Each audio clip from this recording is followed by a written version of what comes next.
前些天，韩国媒体爆料称，韩国自行研发的隐形战机刚公开亮相不久就被大卸8块，被质疑是样子货。按照正常飞机研发流程，韩国的隐形战机是样子货。通常全新飞机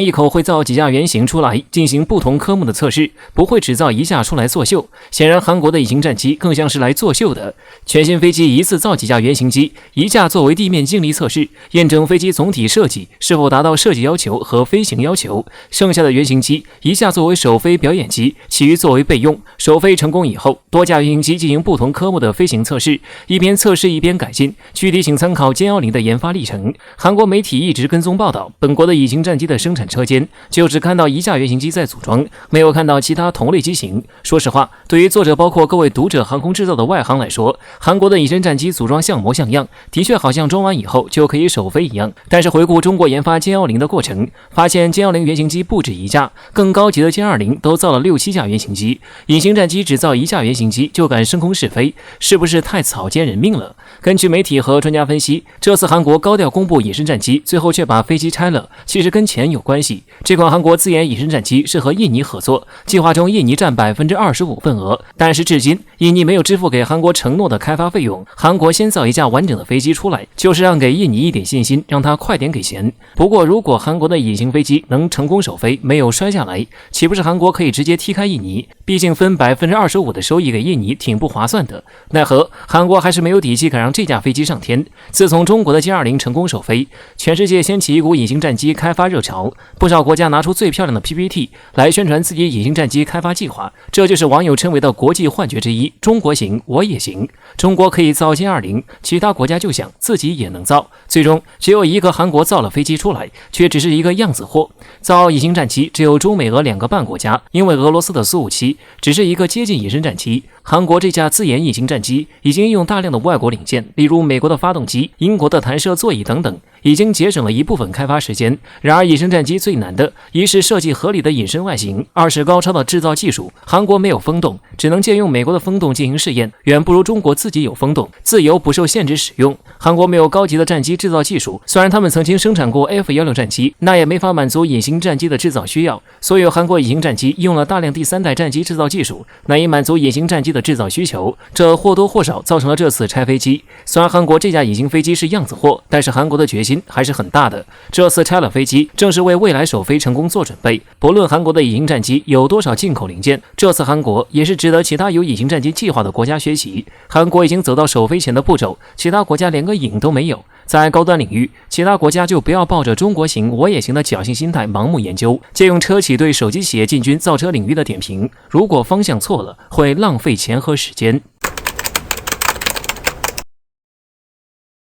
6月上旬，日本和澳大利亚高层讨论，日本海上自卫队能合法的给澳大利亚海军护航，两国组成联合舰队，日澳两国串联正好符合了美国遏制中国的战略，给中国南海带来更多不稳定因素。首先，日本自卫队不是军队，有许多条条框框限制，例如在战时，日本海上自卫队只能给美军护航，不能主动和其他国家开战等等。这意味着日本想独立在东海或者南海方向进犯中国领海是非法的，但是日本给美军护航入侵中国却是合法的。从法律层面，日本海上自卫队能够为更多国家军舰护航，成为日本突破和平宪法，成为一个有入侵其他国家权利的所谓正常国家这个试探。我们平时看到美军舰队带着一大群其他国家军舰搞联合演习，那是做军事技术交流，与实战是两码事。对于美国来说，暂时是不太可能让日本加入自己的舰队为航母护航。美军说英文，日本自卫队说日文，双方交流始终不如本国舰队流畅。何况日本和美军军舰虽然有很多地方是通用，但是毕竟是异国军舰，操作习惯和作风有差异，因此美日组成联合舰队作战能力并不比纯美军舰队强多少。日本和澳大利亚两国组成联合舰队，符合美军的需求。美军作为主力舰队对抗中国主力舰队，日澳联合舰队作为牵制和骚扰，分散中国海军注意。这个如意算盘打得真好。日本海上自卫队强项是防空和反潜，澳洲舰队总体实力比日方舰队差一大截，但是有2艘坎培拉级两栖攻击舰，有两栖作战能力，日澳两国就可以组成一支拥有两栖攻击舰队，综合作战能力的确可以威胁中国南海岛礁。日本拥有8艘宙斯盾驱逐舰和10多艘通用驱逐舰，澳大利亚同样有3艘宙斯盾驱逐舰，有一定的反导作战能力，防空能力也是世界前列。日本最拿手的直升机护卫舰其实是小航母，反潜和反水雷能力不夸张地说算是世界第一。日澳联合舰队应对饱和反舰导弹袭击和潜艇狼群袭击都有极强的自保能力，不容易歼灭他们。根据中国岛礁基地的防御能力来看，依靠基地内的022导弹艇、056护卫舰以及歼11、歼16等战机，想消灭日澳进犯的联合舰队难度太大，但是可以阻止日澳舰队派出登陆部队登陆。日澳舰队对地攻击的能力基本为零，没有战斧巡航导弹，只能依靠舰载的直升机，更没有舰载机。日澳联合舰队对抗中国岛礁基地，中国有制空权和近海制海权，却没有消亡对方的能力。日澳联合舰队就是一只大刺猬，防空和反潜能力超强，自保没问题，却没有强力进攻手段。在中国不出动反舰弹道导弹和歼20隐身战机的情况下，日澳联合舰队还是有能力监视和骚扰中国南海岛礁基地，甚至有机会派出特种部队上岛搞破坏。同时也意味着中国有歼20在，可以放心。日澳联合舰队赶来南海骚扰就是找死。对于这些美军小弟联合舰队，中国还是要提防。随着七七峰会联合公报的发布，这场为期3天的七国集团峰会在英国正式拉上了帷幕。很多国家将更多的注意力转移到了这场会议上面，因为中美矛盾关系不断升温，在国际上产生影响。很多人都已经预测到这场没有中国参加的峰会的主角必定是中国。美国想通过霸权来压制中国，却没想到中国完全不肯屈服这种霸权，进而想通过峰会联合对抗中国。但领导人之间意见出现了分歧，中国作风已经瞄准了美国的软肋。据观察者网最新消息报道，美国总统拜登在G7峰会中作为带头人，将中国看作是最大挑战，认为中国的快速发展给其他国家带来了压力，并将中国的一些家内事公开作为批评的点来对中国进行指责，还呼吁其他国家领导人也应该赞同他的看法。随后，加拿大总理特鲁多、日本首相菅义伟、英国首相也表示认同拜登的看法，以强硬的态度表示G7领导人应该团结紧密的协调应对中国问题。菅义伟还在台湾问题上继续对中国评头论足，迎合了拜登对疫情溯源调查的必要性。不过，法国、德国和意大利3国领导人却和拜登的意见产生了分歧。他们认为G7集团不应该将敌对中国看作是首要问题，应该更多的和中国进行合作，而不是与中国继续脱钩。在面对类似于气候变化的诸多关键问题上，应该保持与中国合作，希望G7集团能够解决更多世界各国所面临的问题，而不是让外界认为G7是一个敌对中国的反华集团。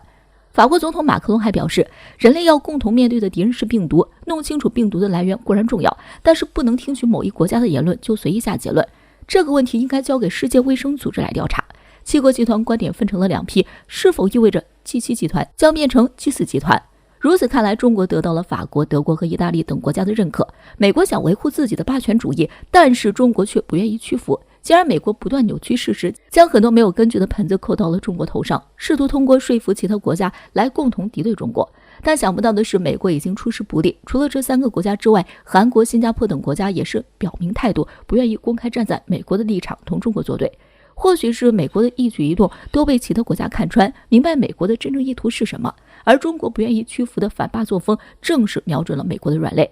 中国能得到其他国家的拥护，就是说明我们走的路是正确的。美国应该早日纠正自己的错误，不要等到自己掉进自己挖的坑时才能清醒。了解近段时间的国际局势，我们就会清楚，美国近期对中国发动了前所未有的巨大攻势，涉及范围之广也令人咋舌。总的来说，美国此次为对付中国憋了3个大招，显然第一个就是联合 G7 共同向中国发难。尽管在对待中国问题上 G7 成员内部之间出现了一定的分歧，最明显的表现就是德国以及意大利强烈反对跟随美国一道将中国视为对手，但是最终呈现出来的结果仍然是美国主导，各国妥协。而在G7会议结束之后，美国联合欧盟领导人发表声明，大肆向中国泼脏水。值得指出的是，在这次美欧峰会上，美欧十分险恶地将触手伸向中国海域周边，并对东海、南海以及台海局势表示热切关注，称反对任何单方面改变地区现状的企图。我们都知道，无论中国周边局势如何演变发展，都轮不到美欧等域外国家横加干预指责。而他们之所以将触手伸到这里，意图也很明显，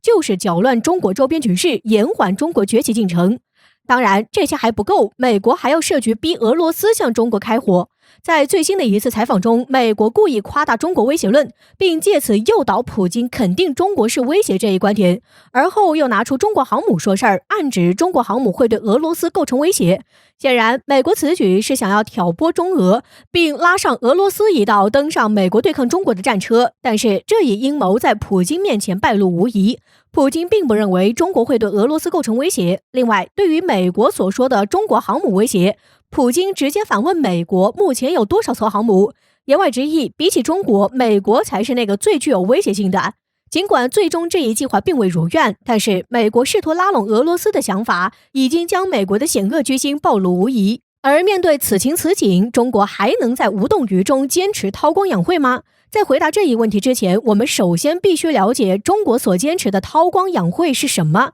其核心是以经济建设为核心，不主动卷入冲突。即使冲突找上你，你的回应也必须十分克制。不可否认的是，这一战略在中国发展初期是十分适用的，但是现在还能继续这样吗？金灿荣认为，随着时代的变化，这一战略也确实得变了。一方面，中国目前发展已经十分抢眼，再韬光养晦也不能避免美国等国对中国的挑衅；而另一方面就是中国在国际上的角色已经改变了，在面对霸权主义操控世界时，中国需要站出来去展现大国担当。因此，可以预见的是，未来中国回击挑衅将会有更多的举措。